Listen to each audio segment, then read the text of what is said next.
he says the horse can do, can do, can do. I'm picking Valentine, 'cause on the morning. Well, good morning, everyone, and welcome to the inaugural edition of Handicappers Corner from the Derby Bar and Grill. I'm your co-host, Mike Heads, along with Drew Forster. We'll be going through all 8 races on this Saturday, April 14th program, as well as tomorrow's card as well.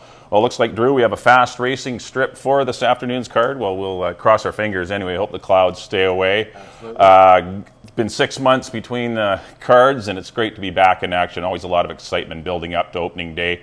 Big fields, excellent job by the trainers to get their horses ready so early in the year to fill 16 races, and a very good job by Paul Reinveld to get the cards put together, concluding with the George Royal Handicap tomorrow.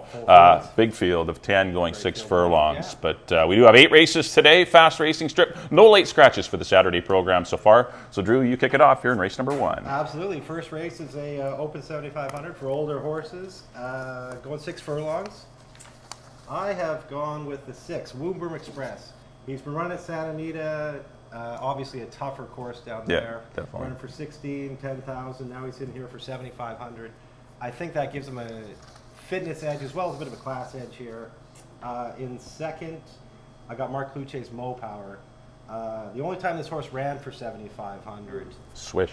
Yeah, it won. And that was with Marlowe on it too, with the bug on it. She's still got her bug, gets the 7 pounds. I like Mo Power a lot. I don't think there's a lot separating these two. No. Because Woomboom Express has been running, I gave him the edge. And third, I have Charter Hill, who I don't Question mark. I don't know what to do with Charter Hill either. Yeah, I know. Obviously struggled a little bit in Phoenix, but his works would look great. You know, a lot of bullets coming into this, so I got him slotted in the 3rd spot. Yeah, I kind of see it the same way. I kind of got the top 3, but I did go to Mo Power just strictly because of the way the race may shape up. It looks like there could be 3 or 4 of them going for the lead. You got some hungry riders that haven't had a paycheck for quite a while, so there could be quite a dash going into the first turn. And Mo Power might be able to slide in behind them. Did win fresh last year. You might get a bit of a price because I think Woomboom will get heavily wagered on. And so let's try the 7-horse Mo Power. We'll put the 6 Woomboom in for second. I like Charter Hill as well. Even Monster in the Closet for your tries. But let's go with, I'm going to go with the 7-horse Mo Power. And I'm going with Woomboom Express. Okay, let's move on to the second race. We do have conditioned fillies and mares, 7,500 claimer going 6 furlongs. We got 7 of them facing starter Joe Gray. I went to the 6-horse JJ's Orchid. Definitely fits the conditions of this race very well. You'll notice she's won 5 times, but the races for 5,000 or less don't count against her. So she's pretty much kind of the class of the race. Her and Epicurean both are multiple winners, but she's got big time speed, and I just don't see a lot of pace in the race. I'm going to try JJ's Orchid to maybe just hang on over Dream in the Dark, who has some winter conditioning, and I think she's got a good chance. If anyone beats JJ's Orchid, I think it'll be the 5, Dream in the Dark. I disagree with you a little bit. I went with Odds Easy. I think that she's just too much. Class. Yeah, this is the cheapest she's ever ran for. She's running, 17.5 allowance races last year. Here she drops in for 7,500. I think that just makes her too much to handle here. I do agree, Dream in the Dark, like you say, been running in Phoenix, just got beat a nose last time, so she's fit, ready to roll. And I got Epicurean, Harold Barraby's horse, in 3rd. Harold's horses have been training well this spring. They're, they all look fit and ready to go. So Amadeo Perez aboard, nice rider there. I went with Epicurean in 3rd. Okay, I'm going to go 6, 5, and 4. You're going to go to the 4-horse Odds Easy. 4, 5, and 3, and on to the 3rd race. 7,500 older males, non-2, and with the BC non-3 going 6 furlongs. I went with the 2 Dictatorship. He kind of, he's the non-2, but got some speed, and I just don't see a lot of speed. I agree with you. I like I think he's too much in here. He's kind of looks good to me. He came out first out of the gate last year, broke his maiden fresh. He looks fresh in the hands of Troy Taylor. I think he's probably the horse to beat in here. Second, I put in Texas Buccaneer.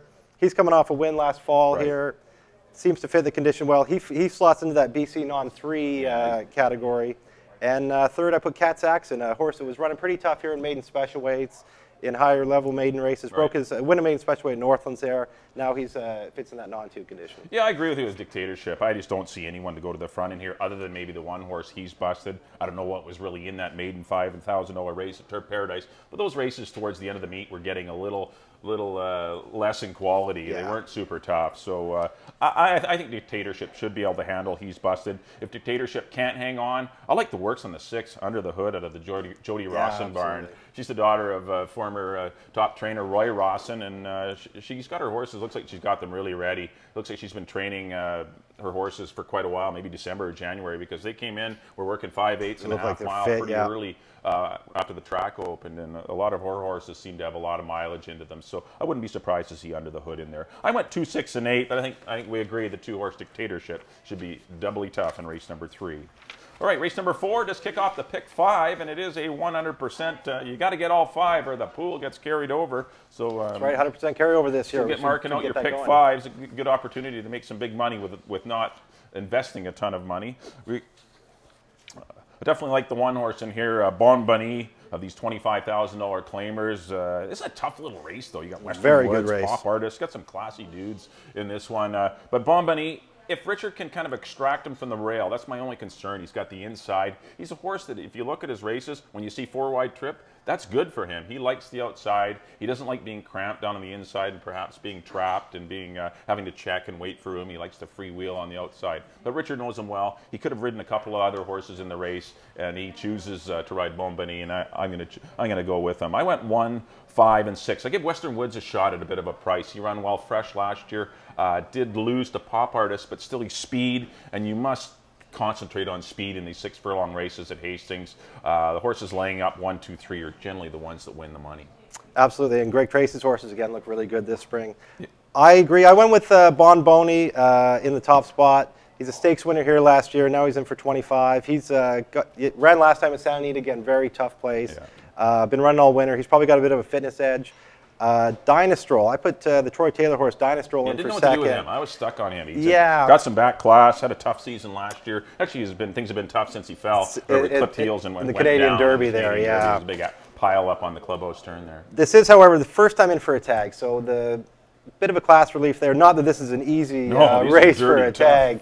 Very tough. In third, I got Pop Artist, who the last 2 years in a row he's won here on opening day. A cool horse. Yeah, I mean, very tough race to pick. Pop Artist definitely eligible to win this one, but I just think Bon Bunny has a fitness edge, having been running. Yeah, just it's going to be a real rider's race because there's not much that separates them in talent. So if Pop Artist gets first run and Bon Bunny's trapped, well then Pop Artist will win. But I mean, there's not more than a length that separates the top runners in the race. So whoever gets the trip will likely win the money. I don't think you can single anyone in here. I think you should go. I would go 3 deep with 1, 5, and 6.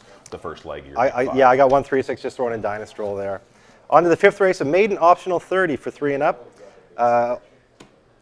Boys, I went with the 2 Timberon here. He looks like he's been training very well. Looks ready to go. Well-bred. Well-bred. He doesn't have, he's tops actually, hits really well with first-time starters. He doesn't have the experience of some of the other ones in here, but it doesn't look like an overly tough race for what is basically a maiden special weight, but I like him. I got Stone Ridge Rocket, Terry Clyde's horse. That 4-year-old got a big experience. Bit of an advantage there. He's been running at Turf Paradise too, so he has that kind of fitness edge. This time of the season, I think those horses that have been running somewhere else are going to be a little bit tougher. And in the 3rd spot, I got Barb Head's horse, Mysterious Soul, the Perfect Soul. Been training at Turf Paradise all along too. Been down there in the nice weather. That could give him a bit of an advantage. And gets last year's leading rider Richard Hamill aboard. Yeah, it's exciting to see him aboard. So obviously this colt can run. I know he's been on him in the mornings as well. So he's familiar with Mysterious Soul. He actually worked him down in Phoenix as well. So I know he's been aboard him a few times. He debuts on the Lasix program. This race does kick off the pick 4, the late pick 4. I agree with you, Drew. I like the 2 Timberon. I was really impressed. I followed the horse last year, and obviously his works aren't there this season. But he was a pretty talented colt last season. Almost got to the races. Entered a couple times, yeah. The usual 2-year-old ailments, maybe his shin popped up, had to kick him out for the year, but he looks like he's been going really well. I put in Mysterious Soul, the other first-time starter 3-year-old, and I put the 3 Stone Ridge Rocket. We got the same 3. Pretty close, yeah. But definitely Timberon. I might even stand alone with him in the pick 5s and pick 4s, but we both agree on the 2 Timberon in the 5th race. In race number 6, we got some 25,000 fillies and mares going 6 furlongs, kicking off your late pick 3. Good little betting board in here. Probably the favorite will be Alive out of the Troy Taylor barn. barn. But got some sharp ones like Dinah Light, who's been running down in Phoenix. Another one been running, yeah. Diana's Legacy, who closed out the season quite powerful and is up in class. And the Vine Tiger even got on a bit of a roll towards the end of the season as well. So it's and Turlani coming up from Phoenix. Yeah. I went to the 4, though. I like Olive. Looks like this horse has doesn't need the lead, can sit just off it, can kind of adapt to how the race sets up, which is a big key at Hastings. If you can alter your running style a bit and stay out of a pace stool and sit behind it, you can win a lot of races, and maybe Olive might be tailor-made to this race because there is a bit of speed. BC Cat, Dinah Light probably going to go. Diana's Legacy and Joey's Jewel won't be too far away. So Olive will be in the mix early, and I think with that winter campaign, this horse is fit, ready to go. Connections are excellent. Great to see Fernando Perez back here at Hastings. Fernando back at Hastings. 2012 season. But I went with the 4. Olive, I put Turlani in for second, and the 2, Vine Tiger, to slide up the rail and get the show spot. I agree with you. I went with Olive too. Just looks like it's very tough in here. She's, like you say, going to be able. There's a lot of speed. You'll be able to sit just off the pace. Turlani could have a similar kind of trip. She doesn't need the lead. Last year when she came out here from Woodbine, knocked off a couple wins right off the bat. I do like Turlani. I went with Olive, Turlani, and I put Dinah Light in third there. Yeah, she's sharp. Again, the fitness edge. I know leave somebody out. I know leaving Dinah Light out is chasing 44 and change opening halves. That could be a mistake on my part, but it is a contentious little race. If Olive doesn't win, then or Turlani, then it's really like the other 5 or 6 really look interchangeable to me. Camino, Diana's Legacy, Joey's. There are a lot of nice fillies in here that are pretty honest mares that don't really run bad races very often. Mares. So we both agree on the 4-horse Olive. Kick off the late pick 3. On to our 7th race. It's a straight allowance race for 3-year-olds. This is quite an interesting race. A lot of our obviously top 2-year-olds from last year. Really good race. I went with number 5, Taylor's Deal. He has done little wrong in his short career.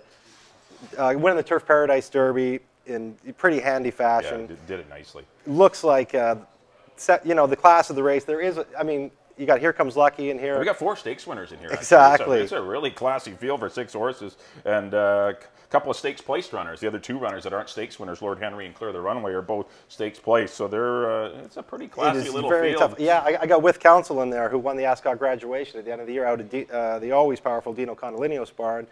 He's a lawyer, Ron. I like that angle. He just, everything about him, you know. He's an improver. Yeah, when he was sprinting, he was running good last year. It looks like he can sprint as well. I got him, a Taylor's Deal with Whisk Council, and I put Greg Tracy's horse, Clear the Runway, who's looks like a pretty good horse. You know, broke his maiden by daylight at Northlands.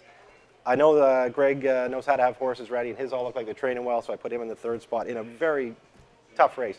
Leaving out, you know, a horse like Here Comes Lucky, last year's 2-year-old champion. Yeah, it's tough to do, but the race shows you what, the race come up tough. It wouldn't be the first 2-year-old that didn't display a lot at 3. I know just earlier in the card, Vine Tiger was an awesome 2-year-old and just didn't make the transition to 3. She won the Futurity, made over 100 grand as a 2-year-old, and I don't think she made 20 grand as a 3-year-old. And this guy, Here Comes Lucky, Here's Come Lucky, won almost $130,000, but he was just a horse that took advantage of some nice situations and was very advanced and professional, and that's what wins. Maybe a little bit more mature than the other horses at his age, and now they've caught up. Yeah, I didn't see a lot of speed in this race, Drew, so I do give Clear the Runway a shot, maybe to defeat Taylor's Deal. I love Taylor's Deal in this race, don't get me wrong. He's going to sit the trip either on the lead or sitting off of Clear the Runway. The other 4 horses really don't have a lot of speed. Look for Taylor's Deal to get a perfect trip. He's the most likely winner on the card. He looks like the standalone to me in most of your wagers. He's racing fit. And he can adapt to 6 furlongs, where With Counsel and Sartorius might not be at their best, especially With Counsel. Definitely might not better be at their best going 6 furlongs, but they have been training well. So I went Taylor's Deal over Clear the Runway. I give this horse a big shot just because of the pace scenario.